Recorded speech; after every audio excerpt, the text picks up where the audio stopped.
Nomás escuchen qué rola de Eugenia León. Unos minutos nada más. Escuchen. Escuchen qué voz. Ahí está, ahí viene Ríos, ahí viene Viri, ahí viene. Escuchen qué voz de Viri. No de Viri, ya estoy todo. Escuchen qué voz de Eugenia León. Es que Viri ya se va a conectar. Ahí está. Escuchen qué rola de Eugenia León. Estamos esperando que se conecte. Ahí está Viri. Hola Viri. Hola, ¿qué tal? ¿Te gusta Eugenia León? No, el gusto es mío. Muchísimas gracias por... No, ahora te digo que si te gusta Eugenia León, las rolas de Eugenia León. Sí, justo te estaba... Escucha un segundo. Escucha.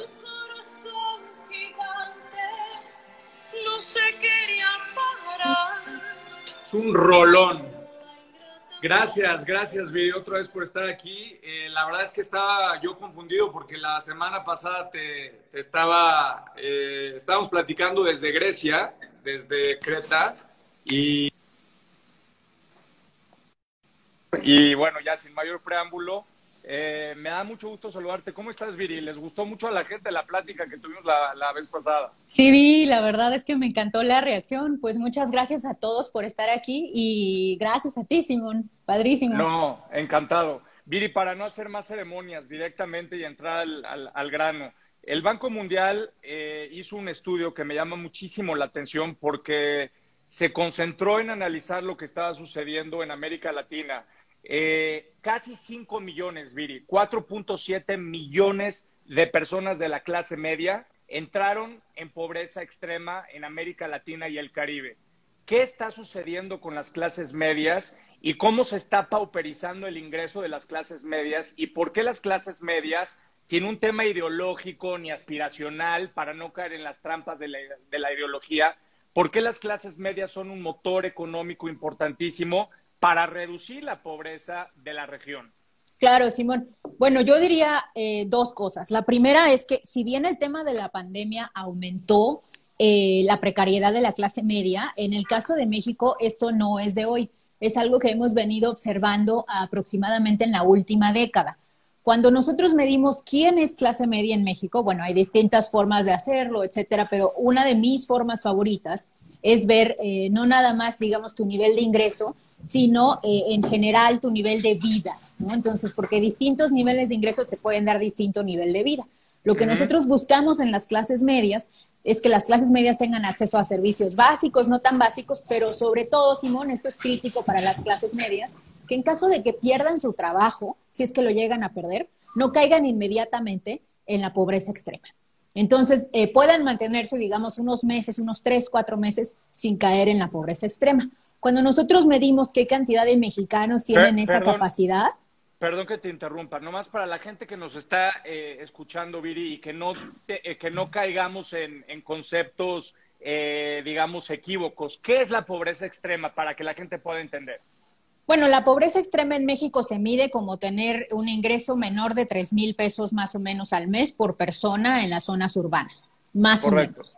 Entonces, que no caigas a eso, ¿no? Entonces, cuando nosotros vemos qué porcentaje de las personas en México se podrían clasificar como clase media, solamente es el 13%, que es una caída, 1,3, sí, que es una caída con respecto a lo que teníamos hace 10 años, en donde era más o menos del 15%. Entonces, la pandemia pues ha sido durísima con las clases medias. Algunos estimados incluso dicen que hasta 10 millones más de personas pueden caer en pobreza.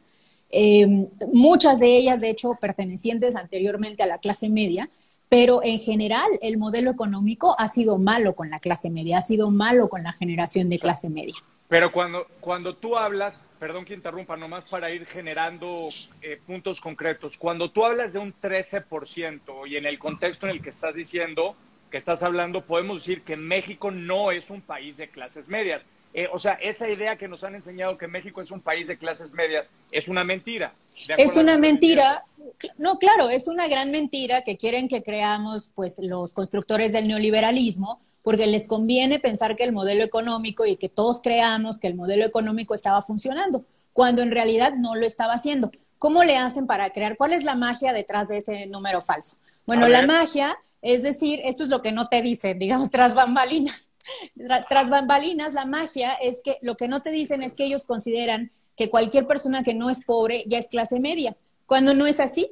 Tú puedes, Wow, a por ver, ejemplo, repite eso, por favor, porque es una belleza lo que acabas de decir. cualquier persona que ellos aseguran que cualquier persona que no es pobre ya es clase media, cuando no es así.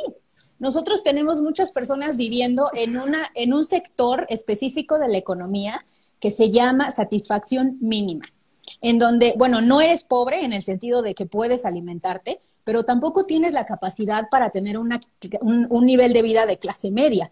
Muchas personas, por ejemplo, están viviendo en la clase media, pero a partir de tener muchas deudas, con muchas tarjetas de crédito, y entonces es una como inflación de tu nivel de vida que eventualmente llega a cobrarte la factura, porque tú no estás en ese nivel de vida. Y eso se ha convertido en una forma como de vida en este modelo de capitalismo neoliberal. O sea, esto quiere decir que en realidad todos los ingresos en un flujograma, en un flujo de ingresos, los ingresos que vas percibiendo ya están comprometidos en el flujo de tu deuda.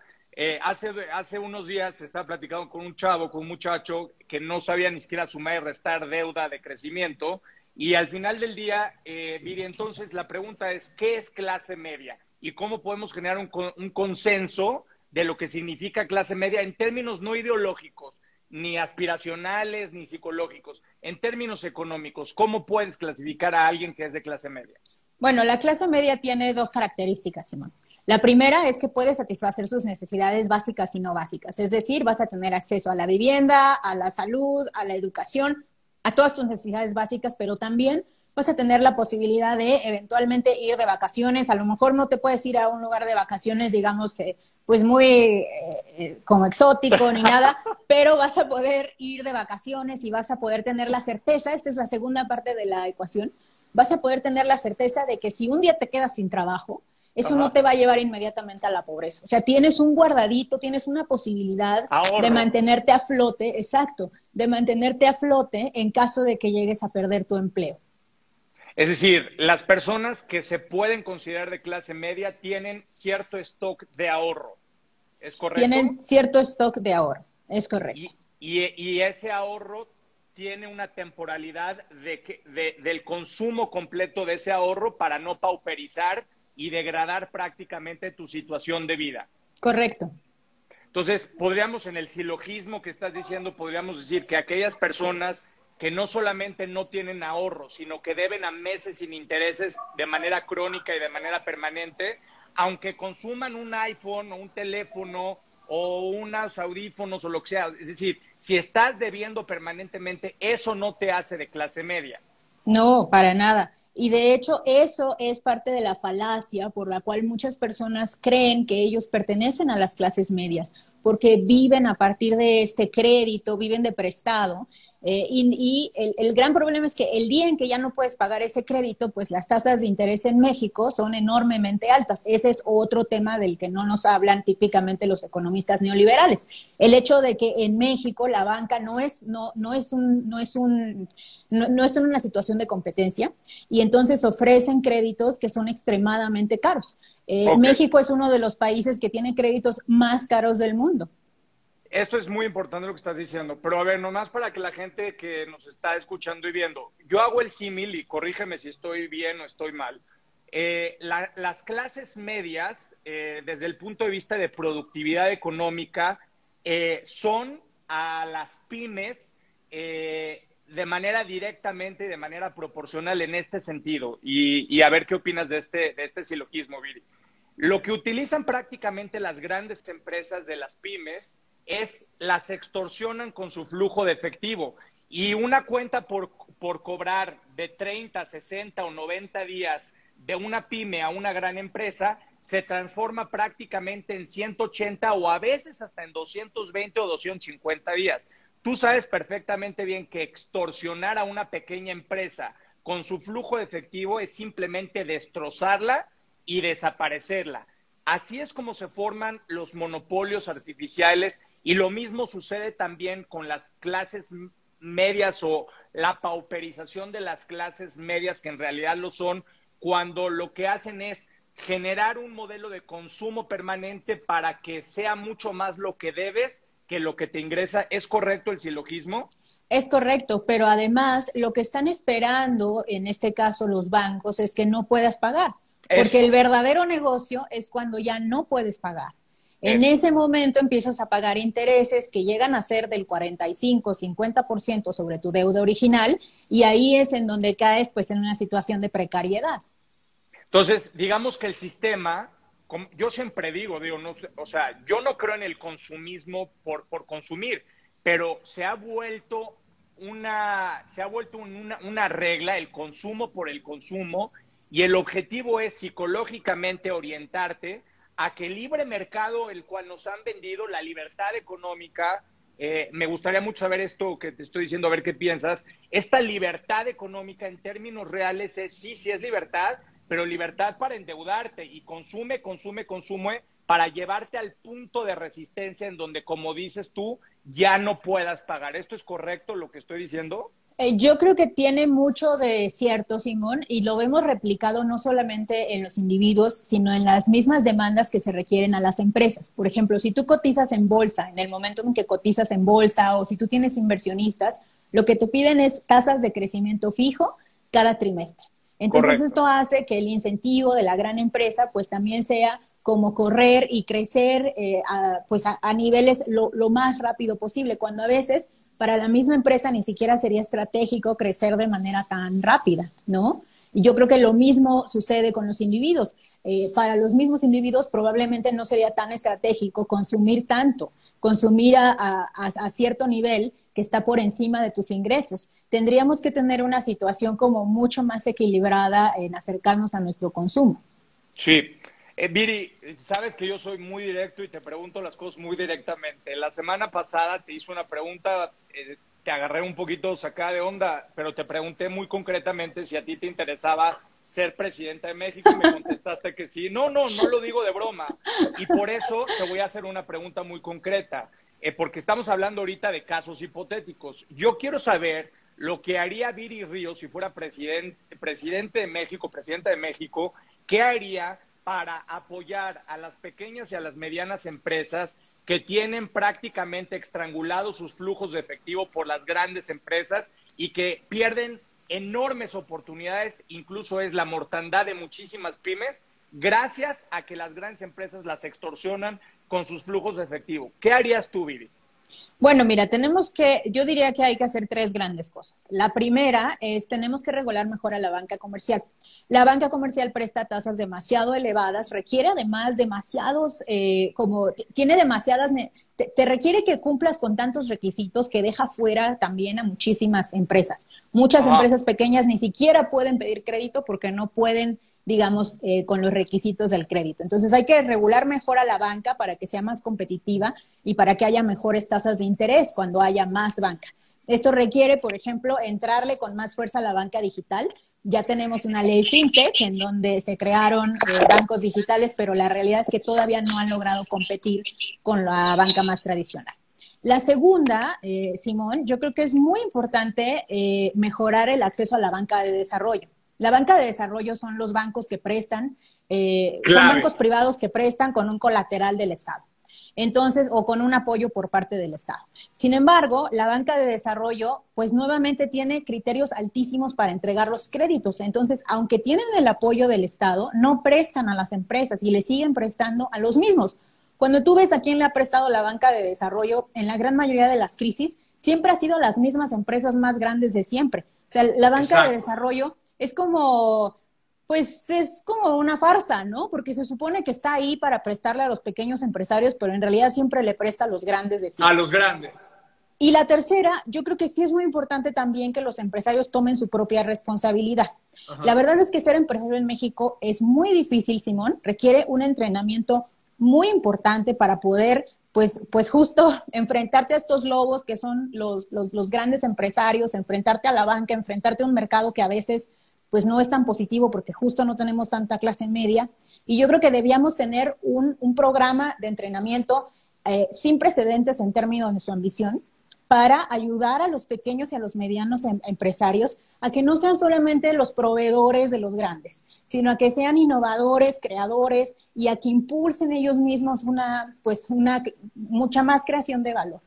Es decir, no es solamente el echaleganismo también del emprendedor. Es decir, no es, yo puedo querer ser emprendedor, pero si el ecosistema no está dado para ser emprendedor, pues no puede ser emprendedor, es lo que estás comentando, ¿no? Ahora, claro. un gran empresario que nos estuviera escuchando, un tipo Ricardo Salinas Pliego, luego se quisiera venir a la yugular y nos contestaría, ya me sé la respuesta. Oigan, dejen de decir tonterías y hagan factoraje. Nada de que nosotros nos columpiamos con las cuentas por cobrar de las pymes. Hagan factoraje. ¿Qué le contestarías a Ricardo Salinas Pliego con el tema del factoraje? Bueno, yo creo que sí, el tema del factoraje es importante, pero no lo es todo. Parte de la razón por la cual existe el factoraje es por el abuso que existe de las grandes empresas hacia las empresas pequeñas, en donde, por ejemplo, te quieren pagar a 180 días, a 120 días, cuando en otros países está regulado que no te puedan pagar más allá de 60 días. Entonces, claro que para los grandes empresarios la salida rápida y la salida más eficiente para ellos es simplemente el factoraje. Pero no, aquí hay otras cuestiones en donde ellos están acostumbrados a tener esta libertad para esperarse a pagar por meses y que pues obviamente les da una ventaja injusta con respecto al resto. Pero es decir, no es que les ocasione un problema en su flujo de efectivo, es que simplemente lo que hacen es evitan o llevan al punto máximo, estiran al punto máximo para estrangular a la pequeña empresa y generar barreras de entrada artificiales. Es que esto es lo que yo siempre he dicho de libre comercio, que no tiene nada de libre, que es una mentira, y es lo siguiente que te quiero preguntar. Pero todo está hecho, todo está dado, o prácticamente en el ecosistema la gran mayoría está dada para empujar al pequeño productor, al mediano empresario, al pequeño empresario, al que genera autoempleo, a llevarlo al punto máximo en donde, a ver, yo te contrato, pero te contrato con mis condiciones y te bajas el sueldo el 50%. Entonces, a lo que voy, Viri, es, yo estoy convencido, no sé tú qué piensas, que hoy la maximización de las plusvalías de grandes empresarios no se da por competitividad, sino se da por explotación. No sé qué opinas de ese tema. No, bueno, no creo que sea una cuestión de opinión, creo que los datos muestran, pues de manera contundente, te pongo dos ejemplos. El primero es que hoy en día las empresas grandes adquieren más crédito a través de sus proveedores, es decir, debiéndole a las empresas medianas y pequeñas, con que a través de interés, ¿no? Con cero tasa de interés, que a través de la banca comercial. Entonces, la banca comercial existe para echarse, sí, la banca comercial existe para echarse al plato a los empresarios pequeños y a los empresarios medianos, porque los grandes ni siquiera tienen que acceder a ella, simplemente a cero tasa de interés, pues le quedan a deber a sus proveedores, ¿no? Entonces, ese es un abuso. Cuando viene un banquero como Salinas Pliego y le dice al mundo, le dice a la gente, a las señoras, oye, yo te voy a prestar dinero, en realidad él no le está prestando dinero, está utilizando el dinero de proveedores en donde, como bien explicas, se está financiando de las grandes mayorías para que él como minoría termine encareciendo el costo de capital e intermediando el costo de capital. ¿Esto es correcto, Viri? Es correcto, pero más aún, por ejemplo, está el tema de los bancos, el banco de Salinas Pliego, ¿no? O el banco Coppel, o estos pequeños bancos que dan créditos pequeñitos a la gente y que se los dan con las tasas de interés más altas del mercado, bajo el supuesto, asumiendo que son clientes más riesgosos porque tienen menor ingreso, pero lo que nos muestran los datos es que esta gente sí paga. De hecho, las tasas de morosidad entre las personas de bajos ingresos son relativamente bajas. Entonces, es nuevamente aprovecharse, pues ya sea del empresario pequeño, ya sea del deudor pequeño, pero siempre como en esta situación de mayor poder. Pero te iba a decir mi segundo dato. Mi primer dato es este que te comenté. El segundo, Simón, es que cuando tú ves los sobreprecios que existen en la economía mexicana, son enormes y son los márgenes de ganancia de las empresas mexicanas que cotizan en bolsa son más grandes que los márgenes de ganancia de la gran mayor parte del mundo. Hay varios estudios que, por ejemplo, nos muestran cuál es el margen de ganancia de las empresas grandes en México en los últimos 25 años. Y nos muestran que cada año sistemáticamente las empresas grandes en México han tenido ganancias sobrenormales, márgenes que van hasta el 40% por arriba del costo.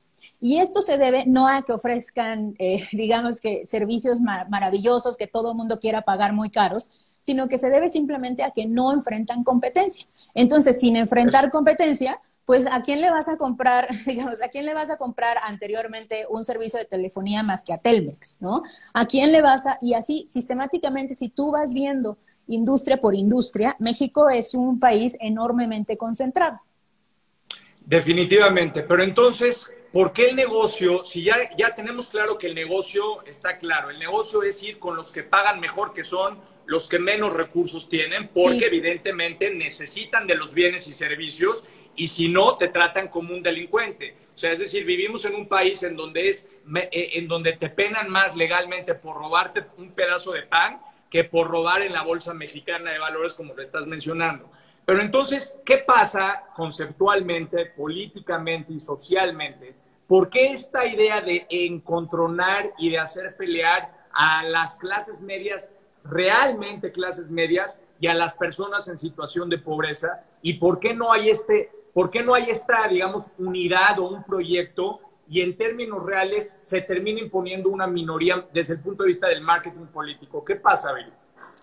Pues mira, yo creo que ha habido mucha propaganda para que las clases medias en México crean que son ricos. Y creo que nos lo hemos creído. Y en ese sentido, como la clase media en México, si tú le preguntas a este chavo que tiene su auto y lo está pagando a plazos y que tiene 2 tarjetas de crédito y las debe en su totalidad y todo eso, ese chavo pues típicamente va a sentir que él es rico o va a sentir que él tiene más en común con las clases altas en México, lo cual solamente muestra que pues creo que no entendemos bien qué significa ser rico, porque los ricos en México son ultra ricos. O sea, ultra ricos. No nos podemos ni imaginar la cantidad de dinero que tienen estos señores. Y todos son señores, excepto una señora. Y la segunda es, pues, esta lluvia de propaganda que ha existido para que, pues, no cuestiones este modelo económico, ¿no? ¿Por qué? ¿Qué les da miedo? ¿Cuál es el miedo de ellos? Pues que no puedan continuar teniendo leyes que favorecen el monopolio de mercado, como existe actualmente, y que no puedan seguir pagando menos impuestos que las clases medias. Hoy en día, como proporción de sus ingresos, los ultrarricos mexicanos pagan menos impuestos que la clase media. Es como la gran estafa, el gran elefante en el cuarto que nadie conoce, que todos desconocemos. Fíjate que yo hice un cálculo econométrico, Simón, que te va a gustar, para mi libro, ¿no? Que ya va a salir. Y entonces en mi libro yo me pregunto, a ver, si nosotros, digamos, nosotros viéramos el ingreso de las personas y dijéramos, cada quien va a pagar impuestos con respecto a su ingreso, entonces, ¿qué veríamos? ¿Veríamos que eso está pasando o no? Y lo que está pasando es que las clases medias sí pagan con respecto a su ingreso, de hecho pagan más que lo respecto a su ingreso, los ricos no y los ultrarricos menos. Entonces, o sea, en realidad, las clases medias están subsidiando a los ricos. Eso. Sí. Están subsidiándolos. Los ultrarricos no pagan con su dinero, pagan financiándose de las grandes mayorías que son los más pobres y las clases medias. Las clases medias reales, como desde el punto de vista epistemológico y conceptual que tú dijiste, tienen cierto stock de ahorro y ellos sí tienen cierta capacidad de pago de sus propios ingresos. Pero la gran mayoría que conceptualmente piensa que son clases medias y no lo son por las razones que tú quieras, están pagando con recursos futuros o endeudados, digamos, a cierto plazo por lo que están empezando a consumir. ¿Esto es así? Sí, y este malentendido de las clases medias es muy grave, Simón, muy grave. De hecho, en México cerca del 65% de la población cree que es clase media, cuando en realidad solamente el 13% es clase media. Impresionante. Impresionante. Qué dato tan importante. Viri Ríos, estoy platicando con Viri Ríos, 1:28 p.m. tiempo en la Ciudad de México.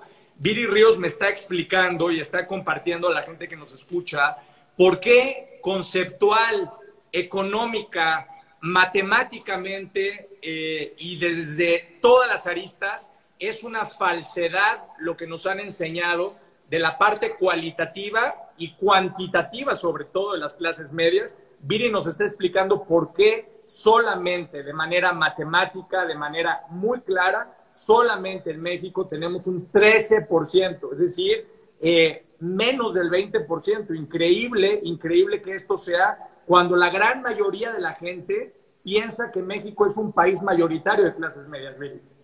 Así es, Simón. Y ¿sabes qué es lo peor? Que este malentendido nos hace también malentender cuáles son las demandas políticas que debemos tener en México como ciudadanos. ¿Cuáles serían?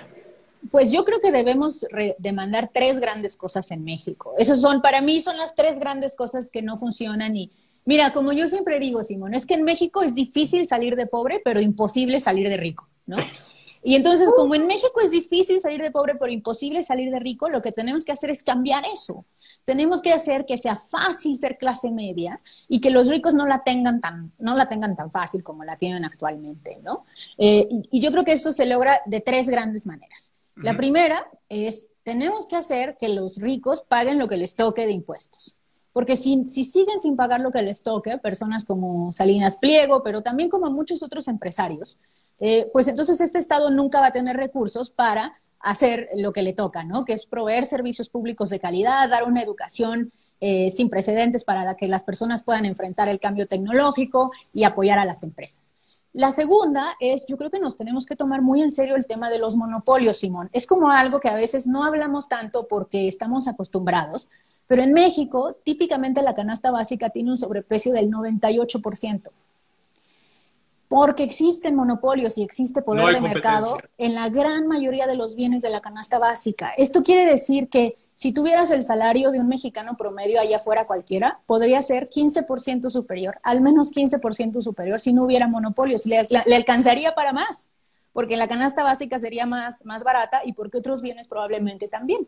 O sea, es decir, el costo, para decirlo en palabras más sencillas, el costo de que en México no exista competencia y que existan monopolios debilita la plusvalía y el ingreso hasta en un 15% de las grandes mayorías de las y los mexicanos. ¿Es correcto lo que estoy diciendo? Es correcto. Es correcto. Y la Vean tercera... nada más qué dato acaba de dar Viri, ¿eh? Entonces ya dijimos, uno, fiscal, que cobren los impuestos a los ricos, lo que les toca, ¿no? Alguien por ahí, creo que Raimundo me preguntó, oye, ¿cuánto aumentaría la recaudación si le cobraras a los ricos? Bueno, les voy a dar no sabemos el número exacto, pero les voy a dar un dato que les va a dejar la boca abierta, para que por si ahí sigue Raimundo, no sé si sigue. Pero miren, en la Ciudad de México hay 13 billonarios, 13 personas. Esas 13 personas tienen la riqueza equivalente al 33% del PIB de la Ciudad de México. ¡Wow! 13 personas tienen la riqueza del 33% del PIB de la Ciudad de México. ¿No te quedas frío, Simón? ¡Uf! Entonces tú dime, ¿cuánto les podríamos cobrar? O sea, si pagaran lo que les toca. Deja tú que paguen más, que paguen lo que les toca. ¿Sabes qué te contestarían? Porque a mí me lo dijo este hombre. Oye, pero ¿por qué tengo que pagar más impuestos? Yo pago lo que debo de pagar y el gobierno no hace nada con mis impuestos. Porque no pagan lo que tienen que pagar. Es que es falso que paguen lo que tienen que pagar. Mira, a mí siempre me dan un poco de ternura nuestros millonarios, porque se me hace como que son bien ingenuos o un poco maliciosos, porque por ejemplo, los ves en el primer mundo, ¿no? Te los encuentras en Boston, en Nueva York, y ahí pues les encanta utilizar el sistema público del metro, les encanta subirse al metro de Nueva York, lo ven fascinante. Les encantan las escuelas públicas, ¿no? O sea, the University of California en Berkeley, así aman todo eso, y luego les preguntas, oye, ¿y tú por qué crees que no haya eso en México? Como tú, ¿por qué crees que en México no te subes al metro? No usas el Metrobús, ¿no? Y como que les da un cortocircuito y no te saben explicar. Y ellos dicen, es que el gobierno se roba la lana, pero no es cierto. Es que ellos pagan muchísimos menos impuestos en México de los que pagarían si vivieran en uno de esos países del primer mundo que ellos admiran, ¿no? No, ¿sabes qué les contesto yo? No es que se roben la lana, es que tú compras los puestos para que se roben la lana, que es diferente. Fíjate que además ese es otro gran problema, que yo creo que se habla muy poco, Simón, que es como esta enorme fusión que existe en México entre las clases políticas y los ricos, ¿no? Y cómo hay pues una puerta giratoria, ¿no? En donde, por ejemplo, si tú ves las personas que regulan a la banca en la Comisión Nacional Bancaria y de Valores, muchos de ellos terminan después trabajando en la banca, o vienen de la banca privada, o vienen de la banca privada. Y entonces se genera esta endogeneidad en donde lo que tenemos es un gobierno que protege los intereses de los más ricos. O sea, no, este gobierno no solamente no funciona, bueno, más bien, déjamelo refraseo, este gobierno sí funciona, solamente que funciona para los ricos. Funciona muy bien para los de arriba, muy mal para la clase media y pésimo para los de abajo. Entonces, ¿qué tendríamos que hacer concretamente? Es decir, ya hablaste de 3 estrategias muy claras para la banca de desarrollo, la regulación, para los puritanos de la libertad. ¿Qué les dirías cuando hables de regulación, de que las pymes no pueden estar financiando a los grandes consorcios con más de 60 días en sus flujos de efectivo? Pues yo creo que, fíjate que los puritanos de la libertad son muy hipócritas a veces, porque, o sea, esa es la realidad, ¿no? Porque como que ellos sí quieren regulaciones que los protejan a ellos, ¿no? Pero para los demás, libre mercado. Entonces es como, para mí, Estado, pero para los demás, libre mercado. Para los demás, el Estado libertario, ¿no? Y yo creo que hay que desnudarlos en esa, pues en esa, ¿sabes? En esa hipocresía. Por ejemplo, el más grande libertario de México, Salinas Pliego, pues tiene una concesión del Estado. Claro. O sea, ese señor tiene, si no fuera porque hay concesión del Estado, enfrentaría competencia. De hecho, ya la está enfrentando por parte de Netflix y de otros sistemas y ya no está pudiendo. La gente ya no está viendo tanto. Para los ricos. Es comunismo para los ricos. Entonces, a ver, que ese señor que vive de una concesión del Estado, bueno, no es su principal empresa, ¿no? O sea, y ahora ya tiene Electra, que vive de cobrarle intereses de usura a los pobres, ¿no? Ese señor, pues que no nos venga a hablar de libertarismo. ¿Cuál? Su empresa se hizo con el Estado.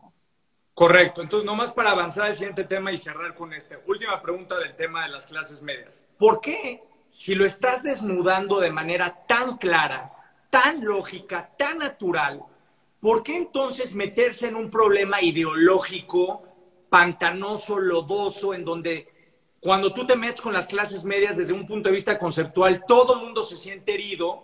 Y en lugar de hablar de clases medias y aspiracionismo y todo esto, ¿por qué no hablar de estos datos de manera concreta para desnudar a quien tienes que desnudar y para no herir a quien no tienes que herir?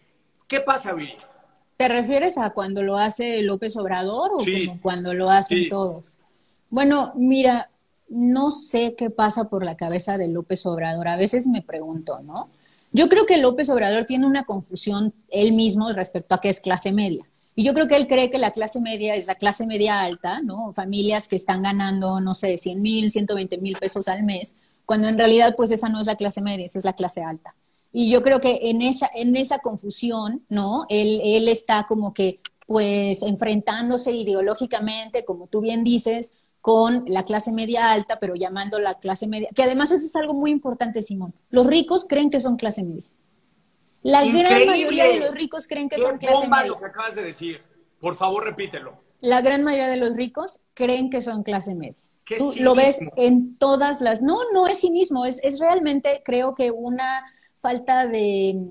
Pues no viven en la realidad, ¿sabes? Yo me acuerdo cuando yo empecé a ir a universidades privadas, porque yo tuve la oportunidad de ir a universidades privadas con becas públicas, y entonces pues conocí a las grandes élites mexicanas así, ¿no? De frente, por primera vez, porque además yo venía de un vecindario de la clase trabajadora. Correcto. Y me acuerdo cuando yo conocí a un chavo que no sabía utilizar, así literal te lo digo, no sabía utilizar cuando abres la ventana del coche con manilla, ¿te acuerdas cómo? Sí, perfecto. Ese sí, ¿no? Sí. No sabía, porque no solo había tenido toda su vida coches con botoncito para bajar el vidrio. El vidrio, o sea, es el fetichismo de la economía ya. Pero además no solo eso, sino es su absoluta desconexión con la realidad. Entonces, increíble. Como no tienen conexión, como viven además en sus propios vecindarios, rodeada de gente como ellos o de gente más rica, pues entonces tampoco tienen una visión de qué es ser clase media en México, ¿no? Viri, perdón que insista, quiero ser muy incisivo en este punto porque necesita quedar claro, porque simplemente a lo mejor es un desahogo contigo, un punto de vista psicológico, pero no. Insisto, ¿por qué con esta claridad de datos, con esta claridad de lógica con la cual estás hablando, ¿Por qué entrar en un problema conceptual, fangoso, lodoso? ¿Y por qué no simplemente desnudar a quien tienes que desnudar? Todos lo que queremos, a ver, hoy más que nunca, el gobierno, yo lo he mencionado en muchas ocasiones, vive una guerra de guerrillas. Cada vez hay menos ingresos, cada vez hay menos inversión. Todo el mundo dice que va a invertir y no invierte nada. Si lo que queremos es recaudar más impuestos, que por cierto, Viri, no sé si viste la cifra, 0.3% subió la recaudación. Viri, es que es impresionante. No puede ser que financies el desarrollo con un crecimiento del 0.3%. Mi pregunta es, perdón, ¿por qué entrar en una discusión conceptual en donde todo el mundo se siente aludido y justamente tu objetivo termina perjudicándote como un efecto boomerang en lugar de datos concretos de manera muy lógica como tú lo estás explicando? ¿Qué pasa, Viri?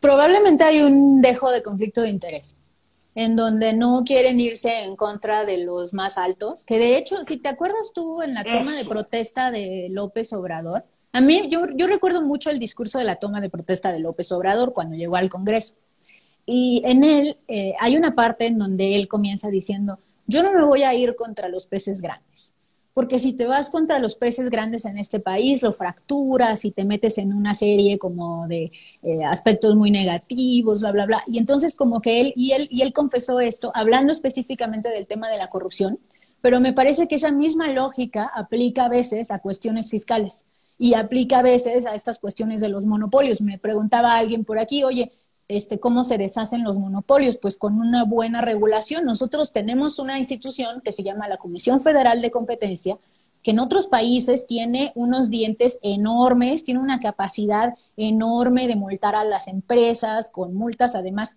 millonarias, o sea, billonarias, específicamente a los bancos, por ejemplo, para que no estén teniendo tasas de interés tan altas. Y en México no, en México les cuesta un chorro de trabajo armar sus casos, tienen un staff pero no tienen tanto, sus recomendaciones no son vinculantes, entonces terminan como siendo pues buenas intenciones, ¿no? Entonces yo creo que es todo eso. El poder de los monopolios es mucho más intimidante e intimidatorio que el poder del Estado. Fíjate que en mi libro, Simón, yo tengo un capítulo que se llama Los políticos son nuestros empleados. Y habla sobre cómo los políticos a veces son los empleados de los ricos. Y de cómo, los ricos, cuando tú hablas con ellos, se refieren así a los políticos, ¿no? Como un grupo de personas que están aquí para servirlos. Un comité que debe estar al servicio de sus intereses, porque ellos creen que sus intereses son los del resto. Esa es otra, Oye, pero otra son cosa. Las palabras del presidente López Obrador lo que acabas de decir. Él siempre lo ha dicho, un comité de los potentados. Es que López Obrador sí ha dicho cosas que creo que son muy importantes que deben decirse en este país. O sea, podremos ser muy críticos de López Obrador, pero yo creo que López Obrador ha puesto el dedo en la llaga en cosas muy importantes, entre ellas esta, ¿no? Ahora, ¿él ha podido terminar con el gobierno del comité? No estoy segura. Yo veo a muchos grandes empresarios todavía cercanos al poder y todavía vemos que la Comisión Federal de Competencia no tiene, pues, la fuerza que debería tener, vemos que no hay reforma fiscal, etcétera, ¿no?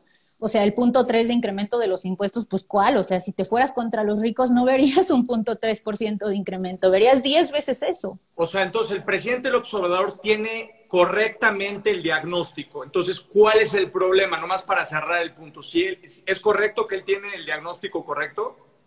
Sí, es correcto que él tiene en algunos aspectos, en términos fiscales y de la relación de poder, el diagnóstico correcto. Y entonces, a la hora de traducirlo en hechos, ¿por qué genera esta reacción inversa de la población? No sé, ¿tú qué opinas? ¿Cómo lo ves tú? ¿A qué se lo atribuyes? Yo pienso que es exactamente lo que tú acabas de decir, que cuando tú das datos muy concretos y desnatas a los datos, para mí, ¿qué es desnatar? Quitarle la ideología. Simplemente dar datos duros, concretos de lo que está sucediendo. En el momento en que tú entregas datos y entregas una realidad mata ideología. Claro. Y entonces, en ese momento se rompe cualquier problema conceptual. Claro. Pero ¿sabes qué pasa? Que los datos también muestran que López Obrador no está haciendo lo suficiente para resolver el problema. Correcto. Entonces también por eso no quiere. darnos Es esos decir, datos. lo que tú estás diciendo es la parte de la impunidad, que el poder, lo que yo te parafrasé, que el poder de los monopolios es mayor todavía al poder del Estado. Ujú. Yo creo que sí. Mira, pero es Correcto. obvio. O sea, por ejemplo, la economía estatal representa todo el gobierno, Pemex, CFE, todo el Estado representa el 10% del Producto Interno Bruto, más o Correcto. menos el 10%. Pues todo el otro 90%, bueno, 85%, porque otros 5% son los estados y los municipios, ¿no? Pues, gobiernos. Pero todo el otro 85%, pues es la iniciativa privada. Por eso también creo, y creo que es muy importante esto que tú haces, Simón, de ya como desterrar la idea de que esta ideología estatista va a reducir la pobreza, porque Eso. no es con una ideología estatista que vas a reducir la pobreza, ni es con una ideología capitalista neoliberal. Es Totalmente. tomando lo mejor del libre mercado, que es su eficiencia. El libre mercado es eficientísimo, o sea, es como su principal valor y tomando lo mejor de la economía pública, ¿no? Que es pues el hecho de que un gobierno puede distribuir mejor los riesgos, puede ayudar a los que están abajo, puede crear mercados que no existen, puede resolver fallas de mercado. O sea, los gobiernos son necesarios para eso. Quiero decirte algo porque hay por ahí varias personas que están preguntándome, oye, ¿y la informalidad? ¿No? Porque, bueno, siempre hay en México alguien que defienda a los ricos, ¿no? O sea, como es parte de nuestro ADN, de nuestra El propaganda que te priista. pega. No, el que dices, oye, los ricos deberían pagar más, y te dicen, no, quien debería pagar más es el tendero, el tamalero, así, ¿no? O sea, aquí el taquero de la esquina, ¿no? Siempre hay alguien que defiende a los ricos. Entonces ahí les va, ¿no? Para los que A creen que el ver, problema es la informalidad. No es así. La informalidad representa el 30% de la economía mexicana, pero eso no quiere decir, informal significa que no pagues IMSS, pero eso no significa que no pagues otros impuestos. La gran mayoría de los mexicanos pagamos bomba. impuestos todo el tiempo, porque Todo pagamos el IVA. tiempo. Si tú, ay, Ahí ya, está, ya, ahí está, ya está. ahí está. Si tú consideras, por ejemplo, qué impuestos pagan los de hasta abajo, o sea, el 10% más pobre de México, que típicamente, pues las personas más pobres no están dadas de alta ni frente al IMSS, ni frente al SAT, ni tienen RFC, o sea, son los informales, digamos, que más acérrimos. Esas personas típicamente pagan el 5% de sus ingresos de impuestos. ¿Por qué? Porque pagan IVA por ciertos alimentos, no por todo, perdón, pagan IVA por cierto consumo, no por todo, porque no pagan IVA a los alimentos ni a las medicinas, pero sí por otros consumos. Ese 5% de tasa de impuesto que tienen los más pobres en México es más elevado que la tasa de impuestos que tú observarías en otros países desarrollados, porque en Totalmente. otros países desarrollados los pobres no pagan, o sea, no es que paguen el 5%, simplemente no pagan. Correcto. Entonces, esta idea de que, es que son los pobres, los de abajo, los informales, los que no están pagando, pues no, o sea, hay que retar esos datos, porque esos datos, lo que nos muestran los datos es que no es así. Hay que retar esa forma de ver el mundo, no es así.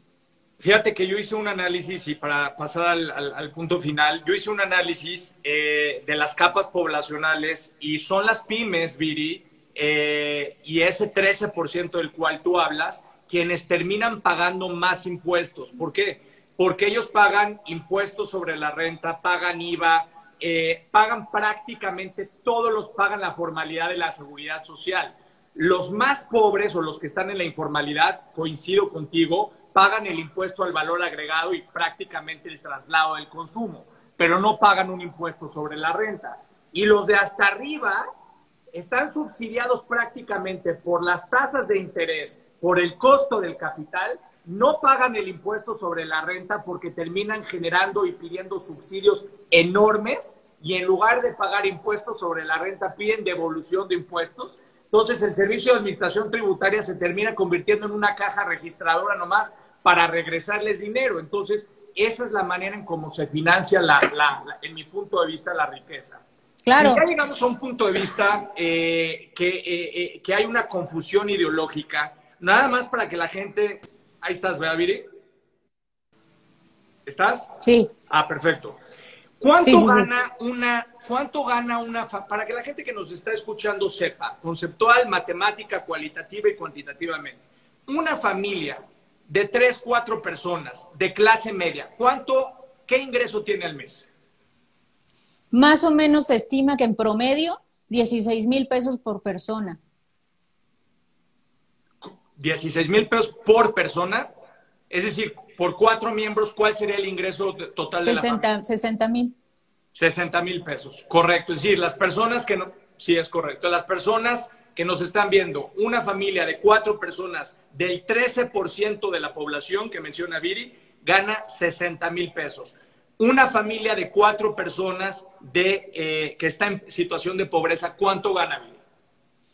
Para estar en situación de pobreza tienes que ganar menos de 3,000 pesos al mes por persona. Entonces serían, para una familia de 4, 12,000.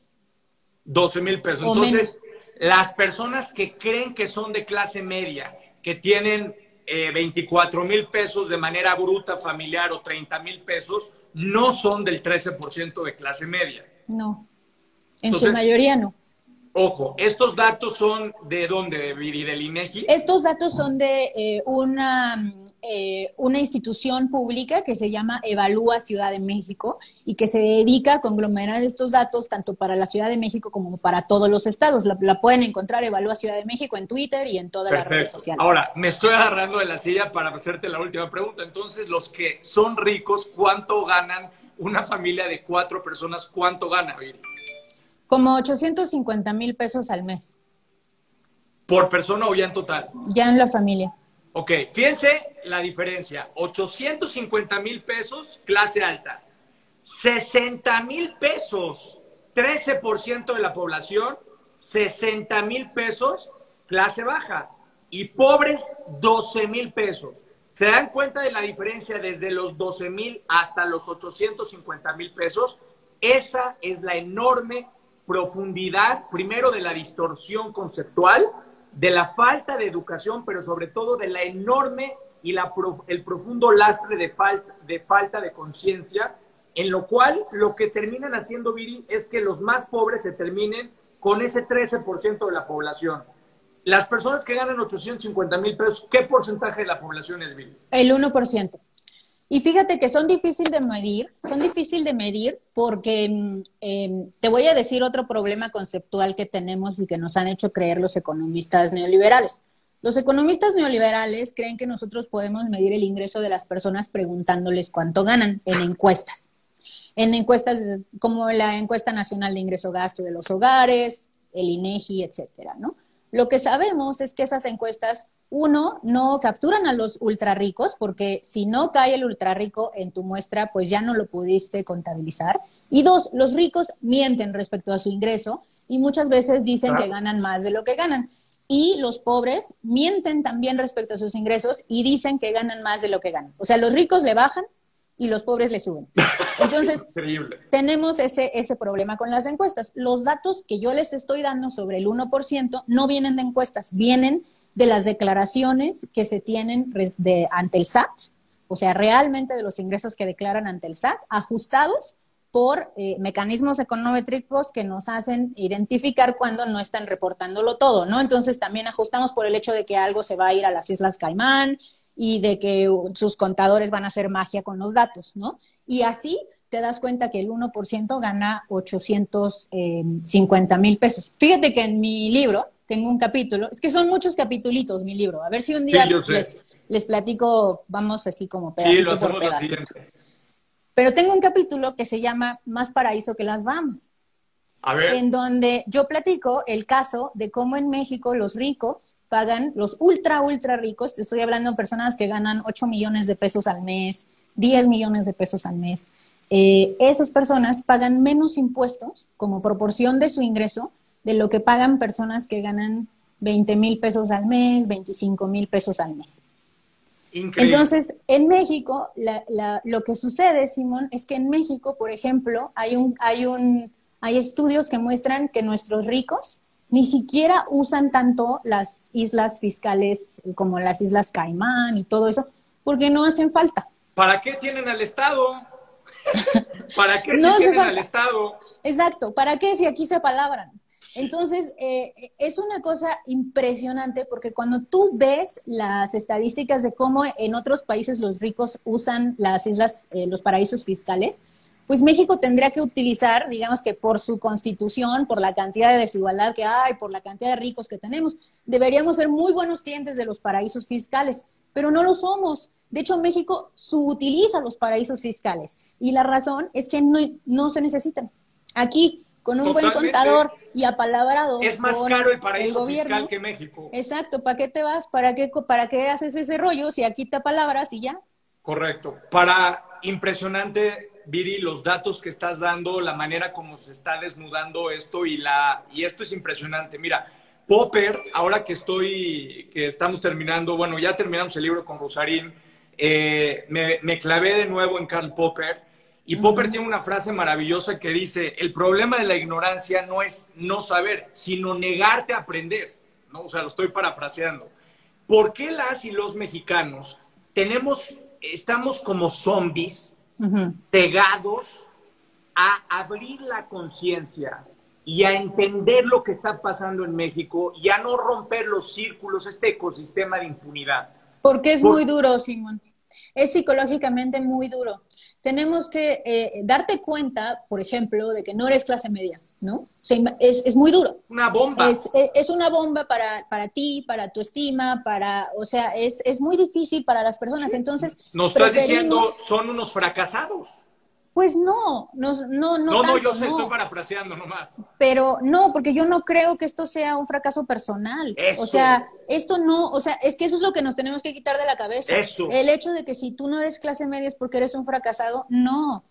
Muy probablemente tú te esforzaste más que muchos de los ultrarricos de este país. No eres tú el fracasado.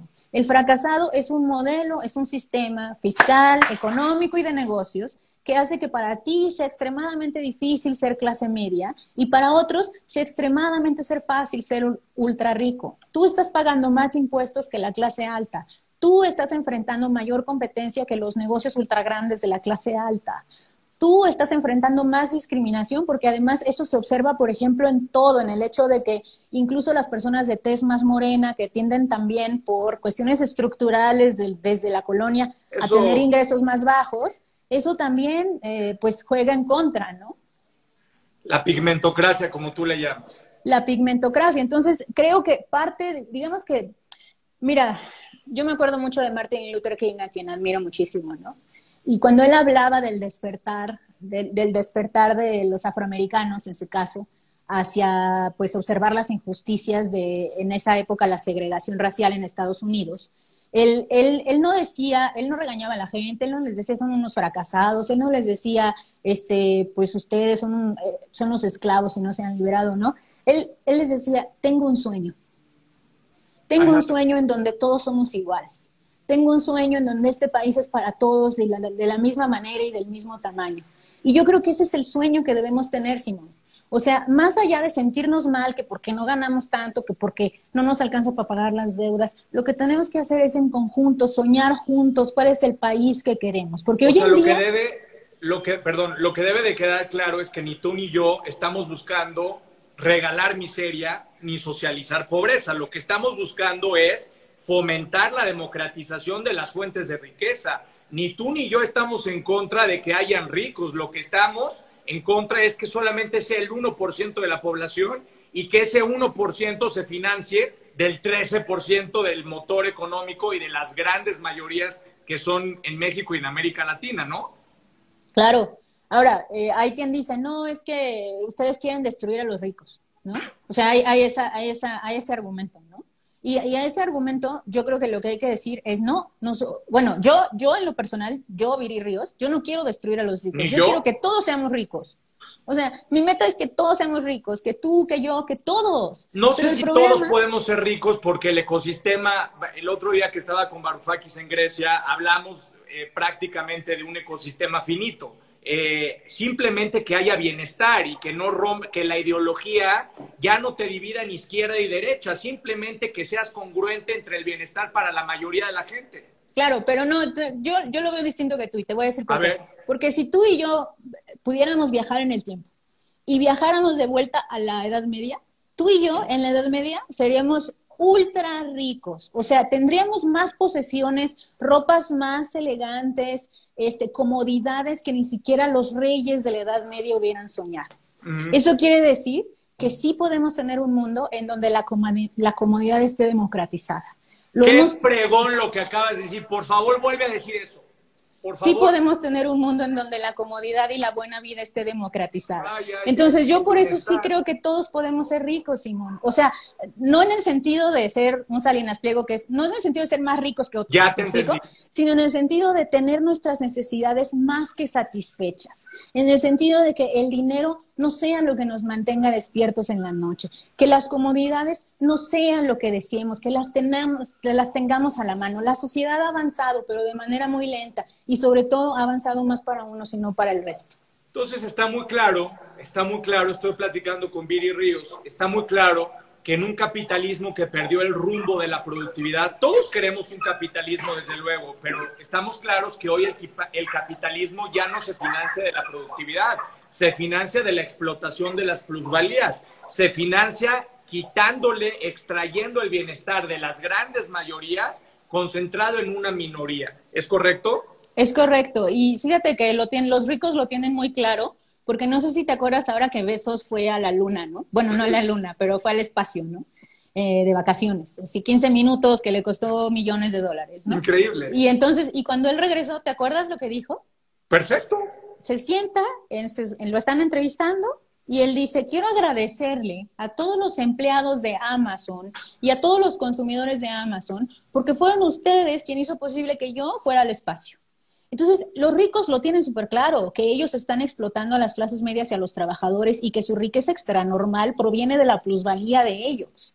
Exactamente. Entonces, ellos lo tienen claro. Quien no lo tiene claro, Simón, son las clases medias.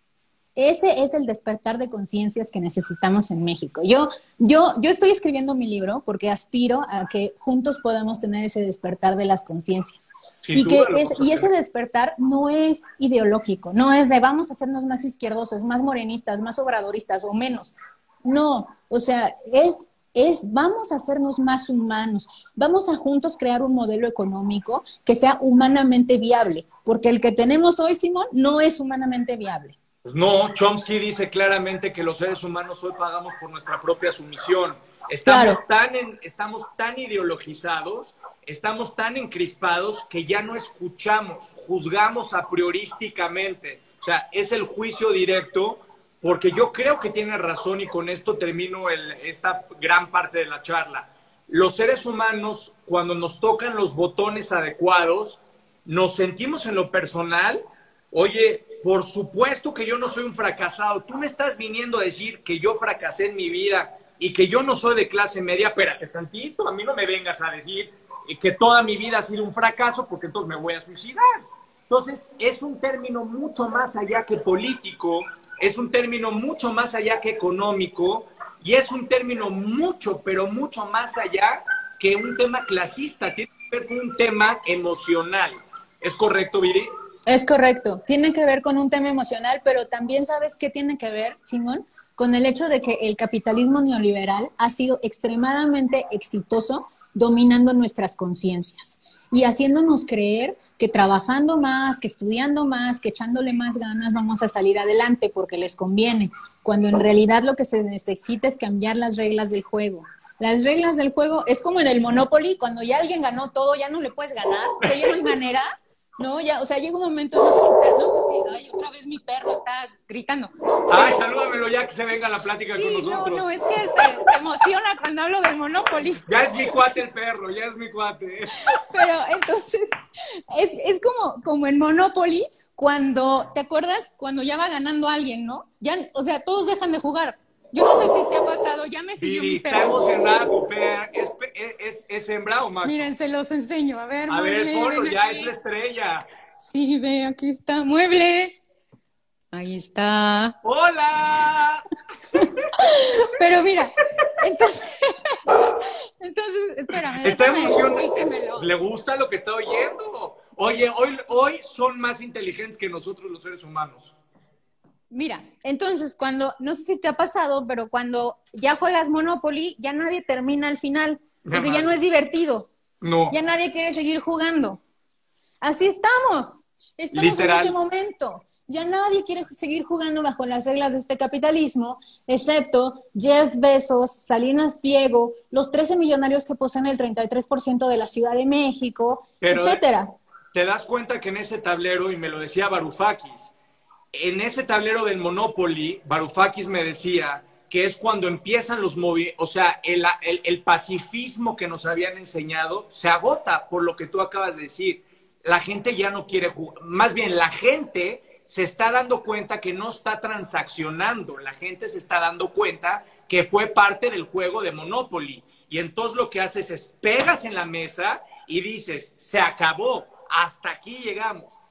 Con esto termino, Viri. ¿Qué tiene que pasar para que el 13% de la población mexicana abra los ojos, despierte? ¿Tú viste la película Indiana Jones y el Templo de la Perdición cuando era chiquita? Sí, ¿Te acuerdas claro cuando le pasan la antorcha enfrente a Indiana Jones y de repente, ¿te acuerdas? Sí. ¿Qué tiene que pasar para que nos pasen la antorcha? El despertar de la Y conciencia. el despertar, Viri. ¿Qué tiene que pasar? Tenemos que dejarnos echar la culpa de manera individual, Simón. Tenemos que dejar de creer en este individualismo entrampado, en donde si no te fue bien a ti es porque tú no te lo mereces, es porque tú no le echaste ganas, es porque... Y tenemos que empezar a pensar en cómo cambiar las reglas del juego. Para mí eso es lo que tiene que pasar. O sea, el despertar de las conciencias es darnos cuenta que no es nuestra culpa. Puedo creer y compartir y decir que el próximo libro de Viri Ríos tiene una propuesta de cómo cambiar las reglas de juego. Cada capítulo tiene una propuesta concreta de cómo cambiar una de las múltiples reglas del juego, sí. Es decir, nosotros no hacemos filosofía, estamos usando la filosofía para crear un plan de acción, ¿verdad? Claro, no, yo no me considero filósofa. A mí me encanta la filosofía. Yo soy especialista la amo, pero yo soy especialista en política pública. Yo lo que me dedico y mi doctorado es diseñar las reglas del juego. Y con esa capacidad de diseño de reglas del juego es que alcanzo a ver en mi propia investigación académica que las reglas del juego actual están diseñadas en contra de nosotros. Viri, tú diseñas las reglas del juego, pero habemos mexicanos, y estoy seguro que muchas mexicanas que te decimos que a veces los diseñadores y las diseñadoras tienen que entrar al campo de batalla. Velo pensando, Viri. Velo pensando. Ay, Simón, bueno, Viri, ya hasta me da pena. Oye. No, pena robar y que te cachen. Oye, como el otro día decía porque tengo trolls que me van siguiendo y que en mis años de servidor público, cuando compré una casa en Estados Unidos, me decían, ¿qué tal se ve la vista de tu casa en Estados Unidos? Entonces, como piensan que me da miedo, entonces yo le digo, oye, no, lo malo no es tener una casa frente al mar. Lo malo es que compres esa casa frente al mar y la pongas a nombre de un prestanombre. Lo malo es que compres esa casa y que no la termines pagando tú, sino el compadre por los negocios con los cuales hiciste. Entonces, yo estoy convencido que este discurso y este plan que tú estás proponiendo le va a perjudicar a mucha gente, pero del 1%, Viri. Claro, a los menos. Lo que quiero es convocar a que escuche el 13% de la gente, pero sobre todo la gran mayoría que piensa que son clases media, que no lo son, a que como Indiana Jones les pasemos la antorcha y ¡pum! Despierten. Viri, qué bueno que no estás fuera de México, qué bueno que estás en México. Así es. Y yo creo que llega un momento en que la realidad nos alcanza y que al final del día debemos dejar de teorizar, porque es muy fácil criticar, pero actuar y crear y formar parte de la solución exige una responsabilidad. Yo estoy absolutamente convencido que tienes no solamente la capacidad, y a mí no me gusta la demagogia del género, sino porque la tienes y porque estás preparada, pero sobre todo porque tienes la conciencia. Yo quiero que mucha gente te conozca, porque mucha gente está especulando, ¿por qué te estoy entrevistando? ¿Por qué estoy platicando contigo? Como ¿por qué hablo con Rosarín? Es que no es una persona, Viri. Necesitamos generar un ecosistema y necesitamos multiplicar la voz y la acción del pensamiento que tú tienes y que muchos más tenemos. Sí, Simón, te agradezco muchísimo. Yo también creo que, ¿sabes qué? Hay que salir de este círculo de polarización que solo le conviene a los políticos y hay que empezar a descubrir los verdaderos problemas estructurales de este país, que no Eso, se resuelven hablando más de eso, López Obrador, se resuelven eso. hablando menos. Totalmente, dijiste algo clave, los problemas estructurales del país, porque los problemas estructurales del país tienen que ver con las burocracias. La gente no sabe cómo las burocracias chupan prácticamente los ingresos y las plusvalías. La gente no sabe cómo al final de cuentas, lo que acabas de decir, el dato que más me gustó de todos, cómo los monopolios terminan encareciendo y pauperizando los ingresos de la gente, un 15% el costo de los productos de la canasta de bienes y servicios, ¿es correcto? 98% más el costo de la canasta básica y en general de todo tu ingreso, tú podrías Veo, aumentar 15% tu consumo, total, 15% tu consumo total. casi el doble, el monopolio es casi el doble de lo que te tendría que costar algo y los ingresos o sea, se bajan en un 15%. Así es. Impresionante. Viri, Y ni cuenta nos gracias. damos, Simón. Gracias, Viri. Viri, la última pregunta. ¿Tienes miedo? No, Ni tengo yo mucha tampoco. alegría. Eso. Tengo mucha alegría, tengo mucha pasión. Yo me dedico a esto porque quiero cambiar profundamente este país. Por eso me dedico al periodismo y a la academia. El día en que sienta que no pueda hacerlo, el día en que tenga miedo, el día en que se me acaben las ideas, pues abro un restaurante, ¿me explico? O sea, me dedico a otra cosa. No. Yo me puedo dedicar a otra cosa si quiero. Entonces, Que no, no te no tengo dediques a otra miedo. cosa. No Que no. tengo miedo, estoy puesta. Yo estoy convencido que que no podemos ser, nuestra generación ya no puede seguir siendo un administrador de los intereses. Tenemos que crear resiliencia, tenemos que romper las burocracias y tenemos que atrevernos y romper el miedo porque no tenemos nada que perder y mucho que ganar. ¿Sabes por Claro, qué? Porque tú y yo no estamos pensando en lo que vamos a ganar tú y yo como personas. Estamos viendo en lo que va a ganar la mayoría, el claro. ecosistema. Y yo creo que eso es lo que deberíamos de estar trabajando y ¿Sabes construyendo. qué? Yo creo que vamos a perder privilegios, Simón, porque Me la verdad es que encanta. tú y yo somos muy privilegiados dentro Muy. de todo lo que cabe. Entonces yo, digamos que yo estoy en esto para perder, porque yo ya no puedo seguir ganando. O sea, Yo soy un traidor de me- clase, yo imagínate. también, yo también. Entonces es como el día en que ganemos vamos a perder. Y qué bueno, ¡Qué ¿sabes? Porque bueno! ya nos ha tocado mucho Mucho. y ya estuvo bueno. Ah, es momento de dar. Eso, Viri. Viri, gracias. Platiqué con Abrazo. Viri Ríos, me da muchísimo gusto haber platicado contigo. Pronto platicamos nuevamente de otro tema que me interesa mucho preguntarte, que tiene que ver con blockchain y sobre todo con el tema de las finanzas. Yo quiero que la gente sepa claramente cómo se está disfrazando el dinero real del dinero ficticio y yo creo que nadie mejor que tú para poder conversar de este tema, Viri. Gracias por tu tiempo. Abrazo a todos. Nos Un vemos. abrazo muy grande. Chao. Bye.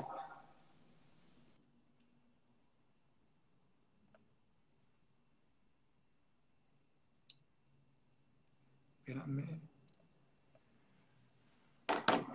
Espérame. ¿Sí me echas aventón?